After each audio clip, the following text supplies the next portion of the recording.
الشیطان الرجیم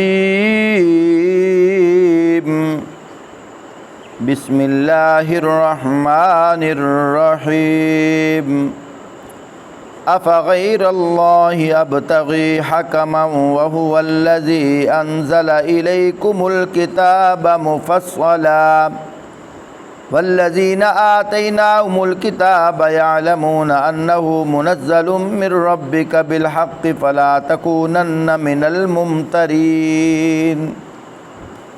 فرمایا پھر جب حال یہ ہے تو کیا میں اللہ کے سوا کوئی اور فیصلہ کرنے والا تلاش کروں، حالانکہ اس نے پوری تفصیل کے ساتھ تمہاری طرف کتاب نازل کر دی ہے۔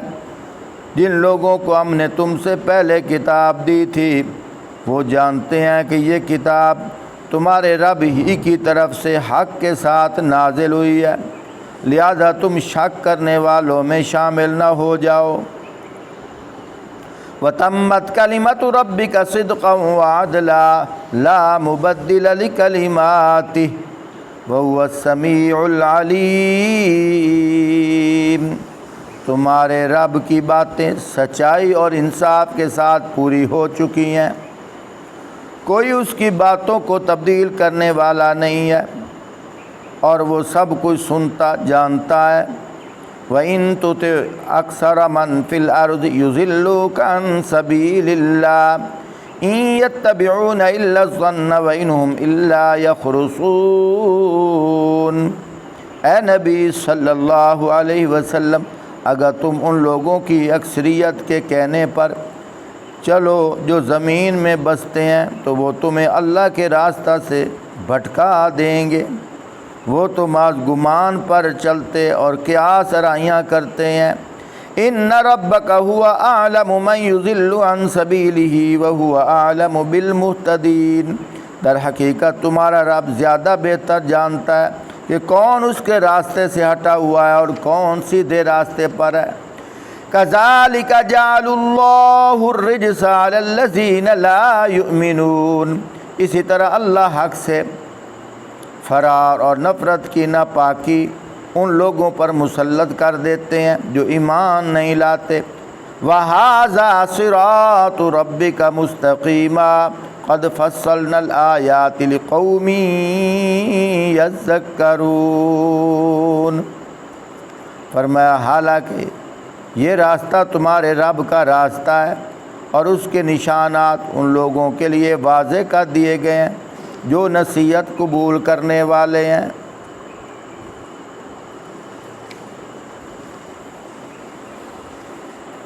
محترم ساتھیو، یہاں اللہ رب العزت آپ صلی اللہ علیہ وآلہ وسلم کو ارشاد فرما رہے ہیں کہ تیرے رب کا جو فیصلہ ہے وہ سچا ہے اور پورا ہو رہا ہے۔ اور آگے کیا فرمایا؟ اے محبوب، اگر ان لوگوں کی آپ بات مانو گے تو آپ کو یہ سیدھے راستے سے ہٹا دیں گے۔ میں ایک مثال دے کے بات سمجھاتا ہوں۔ مثال کے طور پر کسی مسجد کا کوئی امام مسجد کی نمازیوں کے مطابق چلے گا، مسجد میں تو کامیاب ہوگا، محلے میں تو کامیاب ہوگا، لیکن آخرت کے لحاظ سے ناکام ہو جائے گا۔ اور اس طرح ہو رہا ہے۔ آپ کہو گے یہ آپ کیسی باتیں کر رہے ہو؟ مثال کے طور پر ایک آدمی ہے وہ شراب پیتا ہے اور نماز پڑھنے آتا ہے۔ ایک آدمی ہے شراب پیتا ہے، رشوت کھاتا ہے، لیکن مسجد کو چندہ دیتا ہے۔ اب اللہ کا حکم تو یہ ہے مولوی صاحب آپ کو پتہ چل گیا ہے، اب اس کو شراب پینے سے روکو۔ مولوی صاحب آپ کو پتہ چل گیا ہے یہ رشوت کے پیسے لیتا ہے، تو یہاں مسئلہ بتاؤ۔ رشوت کے پیسے مسجد کے چندے میں لگانا حرام ہے، تو مولوی صاحب رہیں گے؟ مولوی صاحب کی چھٹی، اگے ساڈے کول پیسے پورے نہیں پے ہوندے تے تو فتوے لا، انی مہنگائی ہے کسی طریقے نال وہ دے تے رہیا، انی مہنگائی ہو رہی ہے، تو چھٹی کر، اسی کوئی ادھا دا رکھ لواں گے۔ یہ تمہیں صرف مثال نہیں دے رہا، حقیقت ہے۔ ایک آدمی ہے وہ سود کا لین دین کرتا ہے لیکن مسجد کی انتظامیہ میں شامل ہے۔ اب مولوی صاحب اگر خاموش رہیں تنخواہ بڑھ جائے گی، 3 ٹائم کھانا بھی آئے گا، لیکن اگر مولوی صاحب بول پڑے مولوی صاحب کی چھٹی ہو جائے گی۔ مولوی صاحب نے حق نہیں بولنا، اور کتنے ایسے ہیں۔ ایک مولوی صاحب کسی تبلیغی بھائی سے کہہ رہا تھا، اس نے پھر مجھے بتایا، وہ بھی جھنگ کی بات ہے، کہ پتہ نہیں مولویوں نے کیا 2 3 5 مہینے بعد چھٹی کر جاندے آ، ٹکدے ہی نہیں۔ میں دیکھ 25 سال ہو گئے اتھے ہی ہاں۔ اور تبلیغی ساتھی کہنے لگا، مولوی صاحب اے دسو داڑھی مڈانا گناہ ہے، کبیرہ گناہ ہے، اللہ ناراض ہوندا؟ کہ مولوی صاحب تیری جڑی پچھلی صف آ اس تے سارے داڑیاں لیا؟ کہ نہیں 1 2 داڑیاں لے، باقی سارے کلین شیو۔ کدی مسئلہ حق دسیا؟ جدو تو مسئلہ حق دسنا ہی نہیں، تو مسئلہ حق دس۔ اگر زو دی نماز پڑھائیے مسئلہ حق دس، میں دیکھنا تینوں اسد دی نماز تے مسلے تے آن دین دین کہ نہیں آن دین دین۔ جدو تو مسئلہ حق دسنا ہی نہیں تے تو 25 سال کی جنی تیری عمر ہے ساری عمر گزار، تیرے ہاتھ وچ چومن گے، سب کچھ تیریاں منشا پوریاں کرن گے، لیکن تو خود بھی گمراہ اور مقتدیاں نو تو گمراہ دے رستے لے کے جا رہے ہیں۔ ایک مثال تو میں دے رہا ہوں لیکن مثال نہیں، حقیقت ہے۔ کنی جگہ ایسی آئیاں، ایک جگہ تے صحابہ دا گستاخ مسجد چاہتا سی، میں گل کیتی، میں کہ انہوں کہو توبہ کرے، لیکن بجائے انہیں اپنی غلطی تسلیم کرن دے الٹا ڈٹ گیا۔ انہیں حضرت ابو بکر صدیق رضی اللہ تعالیٰ تے تبرہ کر دیتا۔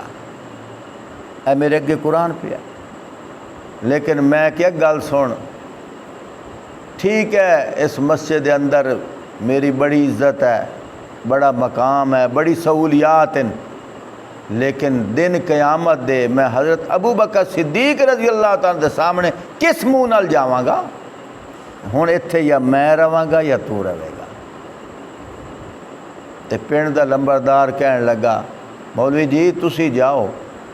میں کہ میں تا ارادہ کر ہی لیا، تسی جاؤ، اسے انسان تا او چاہیدہ ہے جیڑا کسے نو کچھ نہ کہے، تسی جاؤ۔ پیاریوں بات اسی طرح ہے، اور یہی بات اللہ پاک حضور سے کہہ رہے ہیں۔ فرمایا میرے محبوب اگر ان کی باتوں پہ چلو گے، میں دوبارہ قرآن پڑھ دیتا ہوں، حوالہ بھی دوں گا، اگر ان کی باتوں پہ چلو گے یہ تمہیں اپنی خواہشات پہ لائیں گے، لیکن میرے محبوب آپ کو یہ تمہیں سیدھے راستے سے ہٹا لیں گے۔ میں دوبارہ قرآن پڑھتا ہوں، توجہ کیجیے۔ سورۃ الانعام 8واں پارہ، آیت نمبر 116۔ وَإِن تُطِعْ أَكْثَرَ مَنْ فِي الْأَرْضِ يُضِلُّوكَ عَنْ سَبِيلِ اللَّهِ إِن يَتَّبِعُونَ إِلَّا الظَّنَّ وَإِنْ هُمْ إِلَّا يَخْرُصُونَ۔ فرمایا اے نبی صلی اللہ علیہ وسلم، اگر تم ان لوگوں کی اکثریت کے کہنے پر چلو جو زمین میں بستے ہیں تو وہ تمہیں اللہ کے راستہ سے بھٹکا دیں گے، وہ تو محض گمان پر چلتے اور کیا سرائیاں کرتے ہیں۔ پیارو، یہ قرآن پاک ہے، یہ آیت ہے، غور سے دیکھو، اللہ حضور سے کہہ رہے ہیں۔ آپ صلی اللہ علیہ وآلہ وسلم کا زمانہ تو ہم نے نہیں پایا، لیکن آج مساجد میں جو امام ہیں ان کی حالتیں دیکھ لو، اور جو عوام کی تابع داری کرتا ہے حلال حرام ملا کر، اللہ کی قسم اس کی عزت بھی کوئی نہیں ہے، اس کی عزت نہیں ہے۔ لیکن تھوڑے پہ گزارا کر لو، اگر امامت کروا سکتے ہو تو صحیح معنوں پہ کراؤ، اگر نہیں کرا سکتے قیامت کے دن پوچھ نہیں ہوگی کہ آپ نے امامت کیوں نہیں کرائی۔ خود بھی صراط مستقیم پہ چلو اور لوگوں کو قرآن کی باتیں بتاؤ، اپنی من چاہی زندگی نہیں۔ ابھی میں نے تمہیں مثالیں دی ہیں جو حالات چل رہے ہیں، پھر میں نے قرآن کی آیت پڑھ کر تمہیں معنی بتایا ہے۔ خود موازنہ کرو، مطابقت کرو، دیکھو اللہ حضور کو کہہ رہے ہیں، ہم کیا چیز ہیں۔ بس جی چپ کر کے اپنی تنخواہ کھڑی کرو، بولنا نہیں ہے، اگر بولو گے تو یہ رہن نہیں دیں گے۔ نہیں بھائیو، اگر امام کا مرتبہ بلند ہے تو امام کا ذمہ بھی بلند ہے، اس کی ڈیوٹی بھی بلند ہے، اس کے اوپر بڑے فرائض ہیں۔ بات مختصر کرتا ہوں، اللہ پاک نے خود بتا دیا، ان ربک هو اعلم من یضل عن سبیلہ وَهُوَ أَعْلَمُ بِالْمُهْتَدِينَ۔ در حقیقت تمہارا رب زیادہ بہتر جانتا ہے کہ کون اس کے راستے سے ہٹا ہوا ہے اور کون سیدھے راستے پر ہے۔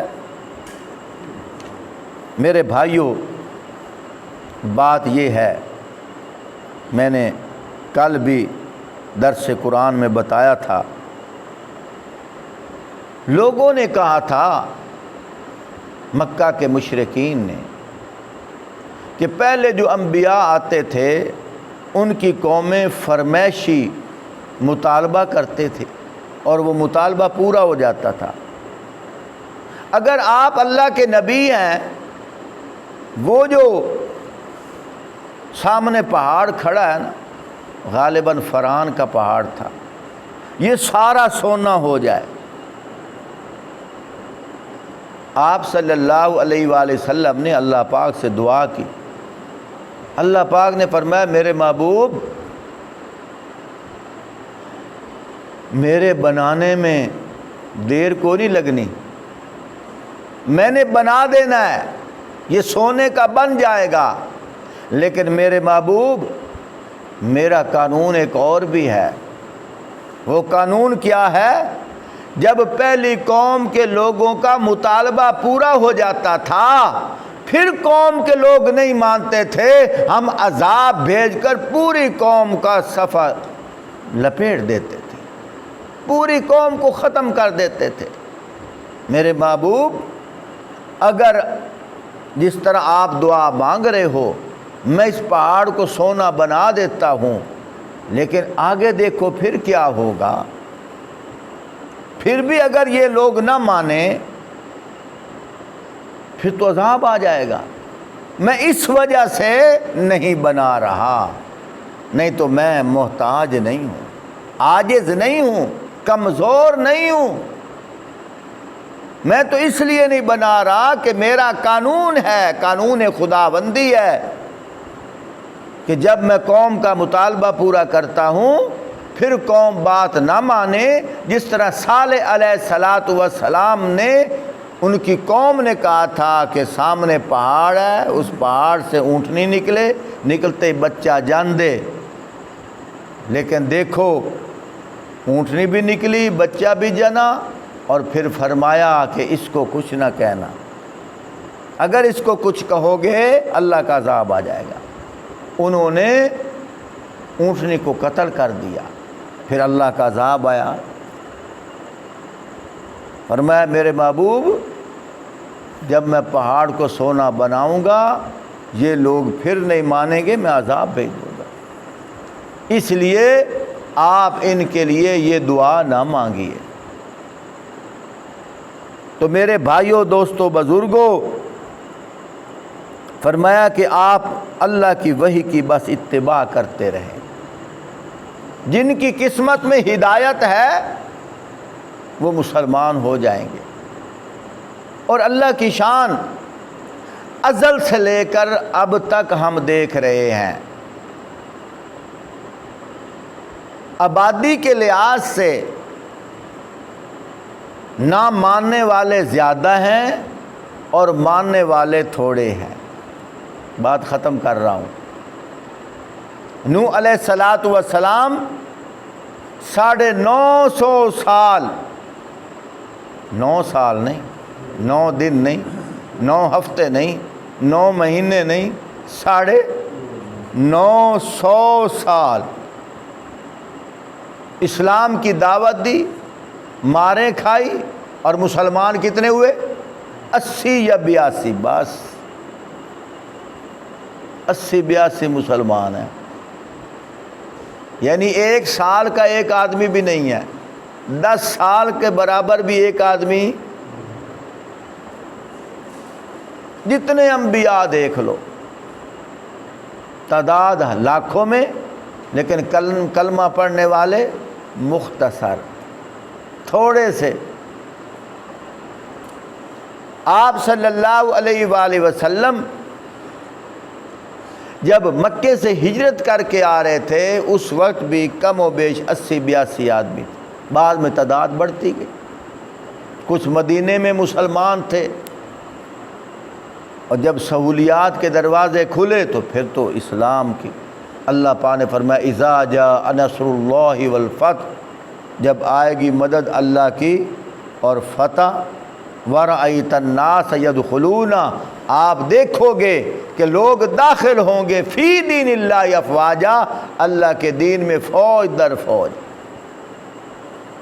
لیکن اب بھی دیکھ لو محلے میں کتنے مسلمان ہیں اور کتنا کہنا ماننے والے ہیں، کتنا صوم و صلات کے پابند ہیں، نمازی ہیں، آٹے کے نمک کے برابر بھی نہیں۔ میں تو کبھی کبھی مثال دیا کرتا ہوں، ایک آدمی سپیکر پہ اعلان کر دے کہ مسجد کے دروازے پہ بڑا سارا سانپ نکلا ہے، اتنی مخلوق آ جائے گی، پاؤں رکھنے کی جگہ، جو بیمار ہوں گے، لنگڑے ہوں گے، لولے ہوں گے، جو چل نہیں سکتے ہوں گے، وہ بھی کسی طریقے سے بھاگیں گے، دیکھو بھائی اتنا بڑا سانپ ہے، ہاں جی۔ لیکن نماز کے لیے کہا جائے، او جی میری کمر نو درد ہے جی، میری ٹنگا نو درد ہے جی، مینو اے ہے جی، اور یار یہ سانپ جو ہے اس سے تو جان بخشی بھی جا سکتی ہے، اس سے بچا بھی جا سکتا ہے، لیکن جو سانپ قبر میں آنا ہے، میرے نبی پاک صلی اللہ علیہ وسلم نے فرمایا ہے، اس سے کون بچائے گا؟ آپ حضرات بہت خوش نصیب ہو، نماز بھی پڑھتے ہو اور حق کی بات بھی سنتے ہو۔ ان لوگوں کی فکر کرو جو آپ کے محلے کے پڑوسی ہیں، قرآن کو کہتے ہیں سب مانتے ہیں، لیکن قرآن کی جو باتیں ہیں وہ ماننی نہیں ہیں۔ الماری پہ پڑھا ہو سب مانتے ہیں، الماری میں پڑھاؤ سب مانتے ہیں، لیکن جب قرآن پڑھ کے کھولا جائے، کھول کر پڑھا جائے، توبہ توبہ توبہ، اور قاری صاحب تسی تو حالات خراب کر دیتے ہیں، اور بس مہربانی مہربانی، اور دوسرے بھی تو ہے گے، کنے مسلمان کتنے عالم مسجدوں میں ہے گے، کدی ایداں دی گل نہیں ہوئی، تسی کی کہہ رہے ہو؟ اللہ پاک آپ کو اور مجھے سمجھنے کی توفیق عطا فرمائے۔